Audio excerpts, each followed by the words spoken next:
Welcome to the deep dive. Okay, if you've got a pet at home, dog, cat, whatever, you'll want to listen to this. Absolutely. We're digging into something really, really key for their heart health. It's something you probably don't think about much. This tiny molecule called taurine. That's right. We've got a load of your source material here looking at, the basics, why it matters, what happens when pets don't get enough. And there's this really surprising link to diet and a pretty serious heart condition, dilated cardiomyopathy or DCM. Exactly. The sources cover it all, the science, the difference between cats and dogs, how vets spot it, the treatment, and maybe some hope, too. Yeah, our goal here is just to unpack all this information, find the really important bits for you, and make it clear what this all means for, feeding your pet. And there's some eye-openers in here, especially around diet, particularly in dogs. But also, like you said, a bit of good news potentially about treating this, so stick around. Okay. All right, let's jump in. First things first, what is taurine? Like, what are we actually talking about? Okay, so taurine. Think of it as one of those background heroes in the body. It's an amino acid, technically. Contains sulfur. Okay, like the building blocks of protein. Well, yes and no. It's an amino acid, but it's not really used to build proteins like most others. It does a lot of other really crucial jobs. And where is it mainly found? Is it just kind of everywhere? It's pretty widespread, but the sources point out it's really concentrated in what they call excitable tissues. Excitable tissues, like muscles. Exactly. Muscles, the brain, the retina, or the back of the eye. Tissues that need to react quickly. Yep. And crucially for us today, it's packed into the heart muscle, the myocardium. Okay, so it's concentrated right where the action is, basically. What does it do there in the heart that makes it so essential? It's got a few really key roles. It helps keep the heart muscle cells themselves healthy, like maintaining the cell walls. Right. It's also vital for managing calcium inside those cells. And calcium, well, that's what makes the muscle contract and relax properly. The actual heartbeat mechanism. The pump action. Precisely. Plus, it acts as an antioxidant, protecting cells from damage. It helps manage fluid balance in the cells and just generally supports the heart's overall strength and ability to pump. Oh, wow. Okay, so it's doing a lot. It sounds pretty fundamental. It really is. So the logical next question, what happens if there isn't enough? Yeah. What goes wrong? Yeah, exactly. When taurine levels get too low, the sources pinpoint two major problems. One is retinal degeneration problems with vision, potentially blindness. Okay. And the other, the big one for us, is primary myocardial failure, heart muscle failure, which often shows up as dilated cardiomyopathy, DCM. DCM. Can you just quickly define that for us? Sure. Simply put, DCM is a serious condition where the heart muscle gets weak, kind of flabby. The heart chambers, especially the main pumping ones, stretch out and get bigger. They dilate. So they can't pump effectively. Right. The walls can get thin, the squeeze is weak, blood doesn't move efficiently, and things can start backing up. The sources mention it's found in cats, foxes, and some dogs. Now, one thing that really jumped out from the sources is this major difference between cats and dogs when it comes to taurine. It's absolutely critical for cats, isn't it? Oh, massively critical, yeah. For cats, taurine is what we call an essential nutrient. They absolutely must get it from their diet. Why is that?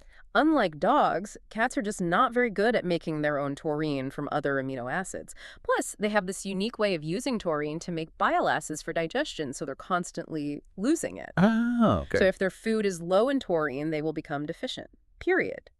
That's why, ever since this was figured out back in the late 80s, all good commercial cat foods have taurine added.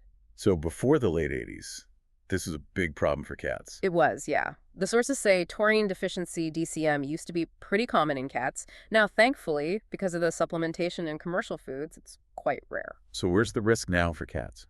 The main risks today are feeding unbalanced homemade diets, like just boiled chicken or something, or worse, vegetarian diets, which are totally wrong for cats. They're carnivores, right? Obligate carnivores, they need meat. Or the other risk is accidentally feeding them dog food long term.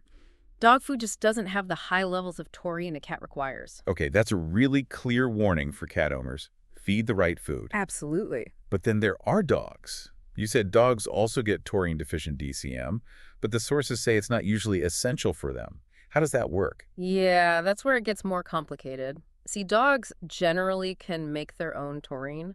They have the metabolic machinery to synthesize it from other amino acids like methionine and cysteine that they get from protein. So if they eat enough protein, they should be okay. For most dogs, yes. That's the general understanding, which is why, historically, most standard dog foods didn't have extra taurine added. Although some specific diets, like cardiac diets or even some lamb and rice formulas back in the day, did add it sometimes. Okay, so dogs can make it, Yeah. but the deficiency and the DCM still happen sometimes. So who's at risk? And what's this diet connection everyone's talking about? Right. So, focusing on dogs, it's complex. Even though they can make it, some dogs definitely seem more prone to becoming deficient, or maybe they just need more taurine than others. Breed is definitely a factor. Which breeds? Well, the sources mention breeds already known for DCM, but also highlight specific breeds where taurine deficiency is often found right alongside the DCM. American Cocker Spaniels are a classic example, frequently taurine deficient when they have DCM. Okay. Then you have some giant breeds like Newfoundlands, particularly noted if they're on certain diets like lamb and rice. Golden retrievers are a big one. They are way overrepresented in these newer diet-linked cases and are often low in taurine. Golden retrievers, wow. Okay. Also mentioned are St. Bernards, English setters, Irish wolfhounds, Portuguese water dogs, sometimes linked to specific family lines or diets, Dalmatians too. And you can even see occasionally in mixed breeds or less common breeds. Even Dobermans who get genetic DCM can sometimes, though less commonly, be taurine deficient as well. But then there's this whole other category, the diet-associated DCM or DACM. That's the really hot topic, isn't it? That's the big one recently, yes. This is the concern linking certain types of dog foods to DCM, sometimes even in breeds that don't normally get the genetic form. These are the big diets people talk about. Tricky. Exotic, grain-free. Exactly that terminology. The sources flag these types of diets. Boutique, meaning smaller companies, maybe without extensive nutritional research. Exotic, referring to unusual protein sources. And grain-free, which is probably the most talked about. What's the issue with grain-free or these other types? Well, the sources note that many of these implicated diets replace traditional grains like corn or rice with high levels of legumes. Think peas, lentils, chickpeas, or sometimes potatoes are the main carbohydrate. Okay. And they might use protein sources like kangaroo, duck, bison, salmon, things not typically found in traditional foods. So what's the proposed link? Is it just that these ingredients lack taurine? It's apparently not that simple, and this is key. The exact mechanism isn't fully nailed down. It's not just about lack of taurine in the food itself. Oh. The hypotheses mentioned in the sources are more complex.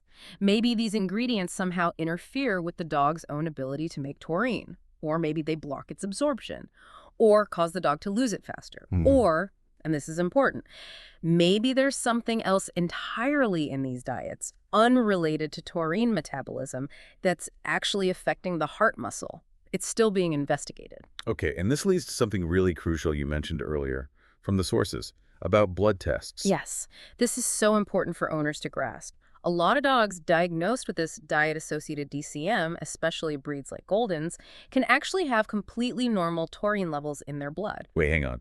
The diet might be the problem, causing heart failure, but the taurine blood test comes back normal. Exactly. It's confusing, right? Yeah. But it happens. So what does that mean? Well, it suggests a few possibilities. Maybe the blood level doesn't accurately reflect how much taurine is actually inside the heart muscle cells where it's needed. Ah. Or, like we just discussed, maybe the problem in those cases isn't just about taurine deficiency. Maybe other factors in the diet are damaging the heart in a different way, even if the taurine levels look okay systemically. So you can't just rely on that blood test alone to say yes or no to a diet issue. Not in these suspected DCM cases, no. The sources also mention a condition called cystinuria, where dogs lose certain amino acids in their urine that can also be a risk factor for taurine deficiency in specific dogs. Okay, wow.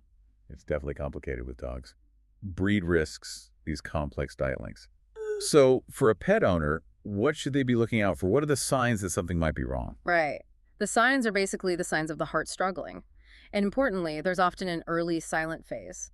The heart is changing, but the pet seems fine on the outside. What about the first things you might notice? Yeah. The subtle stuff. You might just see them slowing down a bit.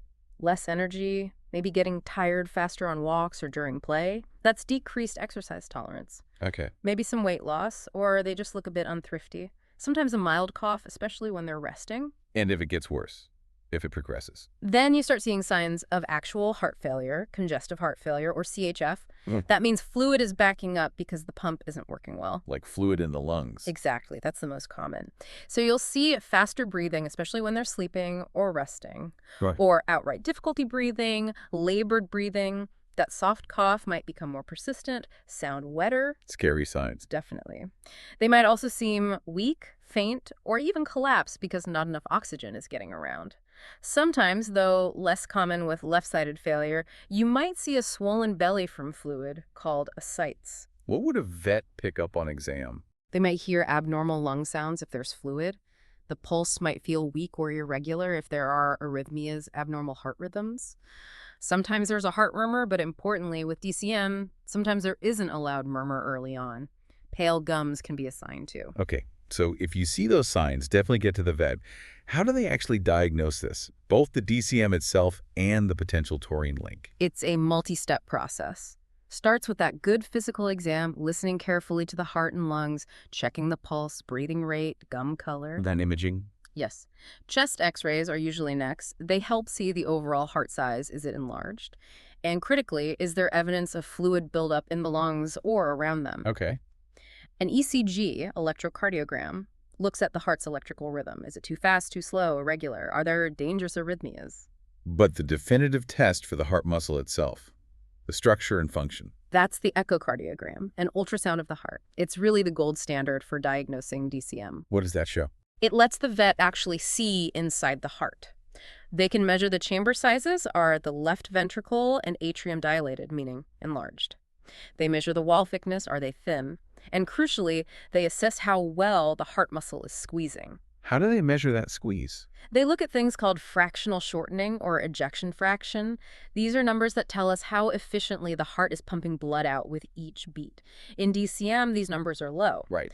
The echo also helps rule out other types of heart disease. And in suspected taurine deficiency cases, the vet should also examine the eyes for that retinal degeneration we mentioned. Okay, so echo confirms the DCM. How do they check the taurine levels? That needs a specific blood test. You collect blood, usually both plasma and whole blood samples are recommended. And send it off somewhere special. Yes, it has to go to a specialized laboratory that can accurately measure taurine concentrations. The sources mention the cutoff levels for deficiency are roughly below 40-60 nanomoles per milliliter for plasma and under 200 for whole blood. Is sample handling tricky? It can be. Platelets have a lot of taurine, so if sample clots or the red cells break down before it's processed, you can get a falsely high reading. It needs to be chilled, spun down quickly. Also, for cats, fasting for a long time can lower plasma levels, so whole blood might be better there. And remembering that crucial point. Exactly. A normal blood level does not rule out that the DCM could still be related to diet and potentially responsive to treatment, especially in those high-risk situations like Golden's on big diets. Which brings us back to Diet history, absolutely vital. The vet needs to know exactly what the pet has been eating, brand, specific formula, main ingredients listed, how long they've been on it.